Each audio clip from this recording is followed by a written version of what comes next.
I've noticed that I don't really say hello to everyone when I start my videos. So I'm turning over a new leaf. Hello there. Hi, everyone. I hope you guys are well. I hope your week is going great. My week is going pretty splendid. It's a Thursday right now. I just got off of a job. So, we're just trucking through. Today, we're going to be talking about how to light a daylight interior and make it look as natural as possible. So we're just going to take a quick look at one of the scenes from the short film Somber that I shot recently this year, and it just explains the daylight interior. We're just going to show you what fixtures are used and how we went about lighting this to make this image look the way that it does. Hopefully you learned something from this, and you can apply it to your next set. So let's dive right in. Okay, cool. So this is our first frame. So we just have two big sources that we were using as our main key. And it's essentially just two 720s, but we have the Fresnel attachments on there so that we can just flood the spotlight a little bit, make it more controllable, rather than just having cans on top of it. So that way, we just have more control over the light that's coming through these shears and through these through the balcony window. One tip that I've always learned, especially from wandering DP, whenever you're trying to light from outside, it's always important to try and have some kind of shears. Typically, you would have like a light shear here and a dark shear, but this works just fine. We wanted a nice mixture of soft and hard light here, so we're just letting that kind of be at about 50 or about 5 to 56 Kelvin, right around daylight.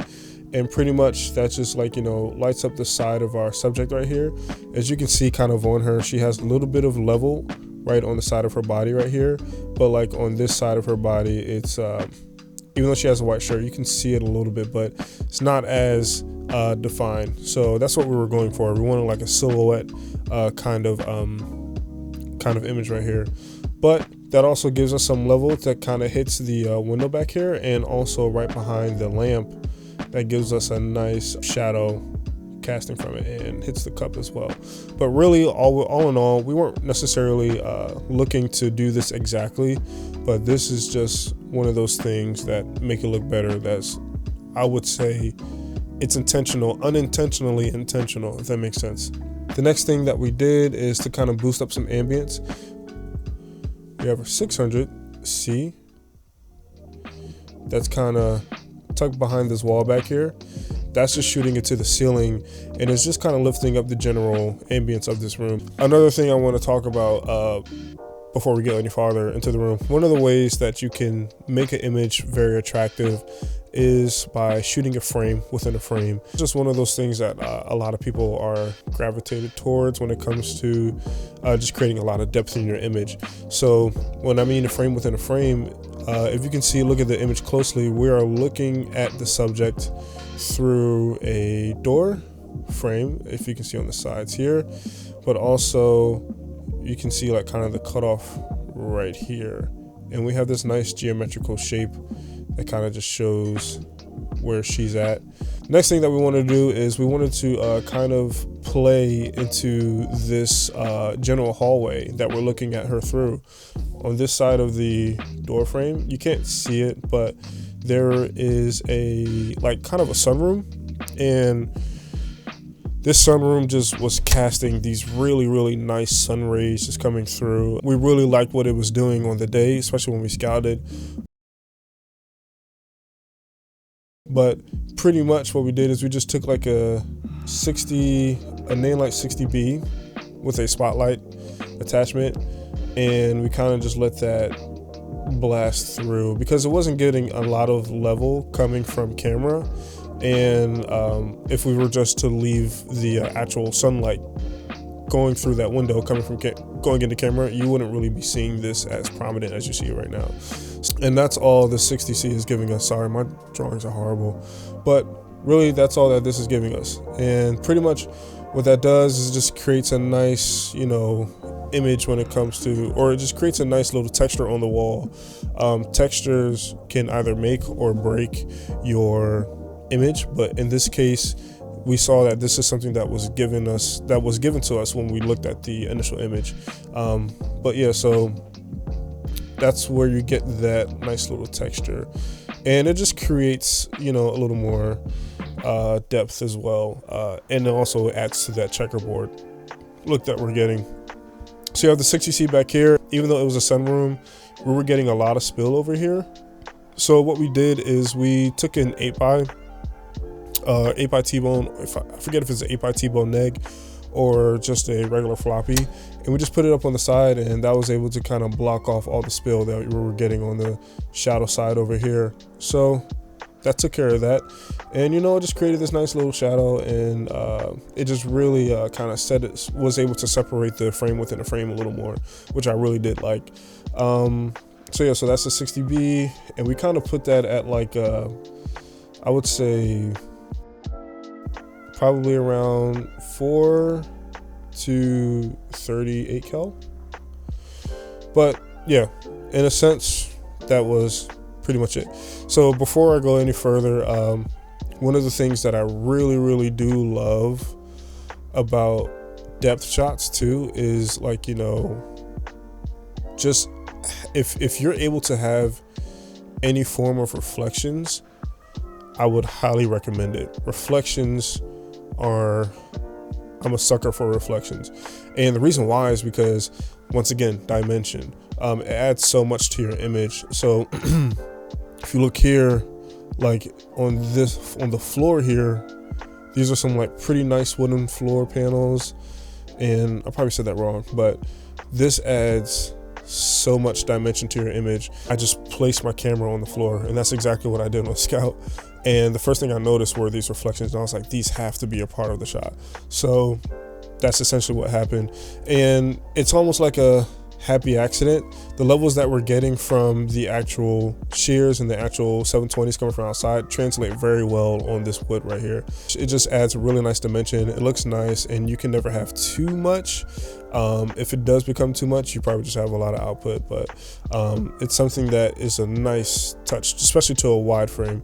Going forward, the next thing that we saw that we wanted is pretty much the door frame. So you aren't able to see it, but we had a Amaran F22C, and the room that we were shooting out of, it was kind of dark over here on these door frames. So the one thing that we did is we just took these door frames, or we didn't take the door frames, we took the Amaran, and it was just an available light source. You can use anything essentially, but we just kind of shot it up into the ceiling again, and we were just able to create a nice level on these door frames right here.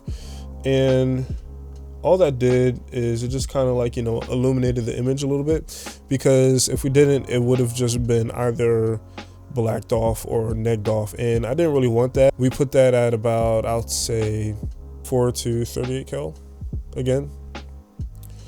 Wow, this is like horrible. Hold on. But this just really illuminated this door frame very nicely, and that pretty much just like, it was able to give us a very nice overall image that we were making. And another thing that I always try to put in my images whenever I'm creating them is the checkerboard patterns. If you listen to anything made by Wandering DP, you should know what this is. But the checkerboard pattern, is from light to dark, light to dark, light to dark.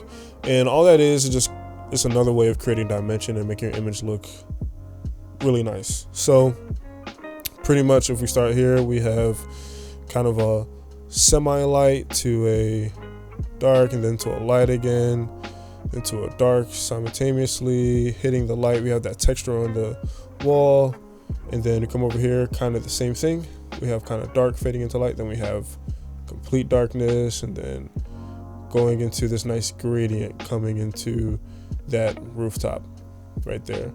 And then we just kind of come over here, and we're just like, all light all together, and then we're able to kind of focus on what's in the middle right here. Even though this is the brightest source, but we see her on the bed, and we can see that, like, that's our center of attention, especially since she's center frame. So, But yeah, but essentially that's all that frame right there. One thing that I do want to stress as well, one thing that makes your job easier, especially as a DP, are interesting locations. You're not always going to have the bandwidth to, like, you know, shoot in a interesting location. But even if you look at this frame, majority of this room is essentially white walls. But we just were able to mess with the geometry of the room, and we got kind of lucky getting this location last minute. So it was very easy to shoot in. But with the white walls, even though it was something that was challenging to shoot, especially if she has a white shirt on and everything, and the only difference that's kind of cutting her off is her skin tone and her hair. It can be challenging to kind of shoot in a room that's filled with, like, you know, bounce light everywhere.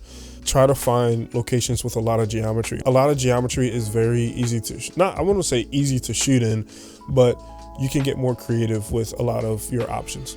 So that's all I pretty much have for you guys today. Just this little like breakdown from a short scene from the short film. A couple of takeaways are, whenever you're looking to make something natural, go and see what the sun is giving you. The first thing I do before I turn on any lights or anything when it comes to finding the frame, and this is, you can apply this anywhere, especially for interviews or anything like that. See what the sun is giving you and see where your shadows fall. That'll primarily give you a direction of where you want your key to come from, and then you can kind of emulate that and give it a nicer look, instead of relying on what the sun is going to do throughout the day. So that's essentially what we did, and we were able to kind of have the flexibility to have a powerful source coming from the side window, coming through the shears and through the window. That was kind of our main key for this whole thing. But yeah, that's all I really have for you guys today. Don't forget to leave a like, comment, and subscribe. Turn on that notification bell. Thank you guys so much for checking me out again. I hope you have a great rest of your day, and have a good weekend. Peace and blessings. Boom.